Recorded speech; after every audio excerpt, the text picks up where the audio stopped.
সালামু আলাইকুম। আজকে আমি আপনাদেরকে কিছু ঘরোয়া স্বাস্থ্য টোটকা শিখিয়ে দিব, যেটি আপনাদের শরীরকে সুস্থ রাখতে অনেক সাহায্য করবে। খাবার খাওয়ার ৩০ মিনিট পরে পানি পান করলে গ্যাস্ট্রিকের সমস্যা থেকে অনেকাংশেই মুক্তি পাওয়া যায়। খাবার খাওয়ার শেষে আপনি যদি মুখে ২ টি লবঙ্গ দিয়ে রাখেন, তাহলেও দেখবেন গ্যাস্ট্রিকের সমস্যা অনেক অংশে কমে গেছে আল্লাহর রহমতে। যারা বাথরুম কষা সমস্যায় ভুগছেন, অনেক সবজি খাচ্ছেন বা খাবার-দাবার ঠিকমতো খাচ্ছেন, তারপরেও এই সমস্যা দূর হচ্ছে না, তারা পর্যাপ্ত পরিমাণে পানি পান করুন। আপনার বডি ওয়েট অনুযায়ী ২.৫ থেকে ৩ লিটার পানি প্রতিদিন পান করুন। গরমকাল হলে আরও বেশি পান করুন।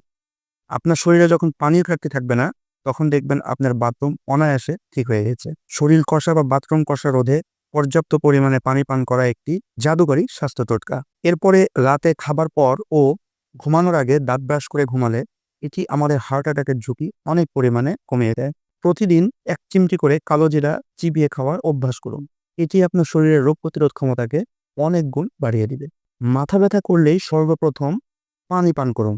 কারণ ব্রেইনের আসল খাবারই হচ্ছে পানি। তারপরে বিভিন্ন রোগের ধরন অনুযায়ী সেই ধরনের চিকিৎসা। আশা করি এই স্বাস্থ্য উপকারী টোটকাগুলো আপনাদের জীবনে অনেক উপকার বয়ে আনবে।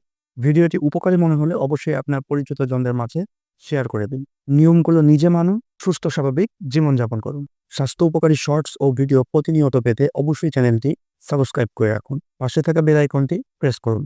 আর যারা ফেসবুক থেকে ভিডিওটি দেখছেন, তারা অবশ্যই পেজটি ফলো দিয়ে রাখবেন।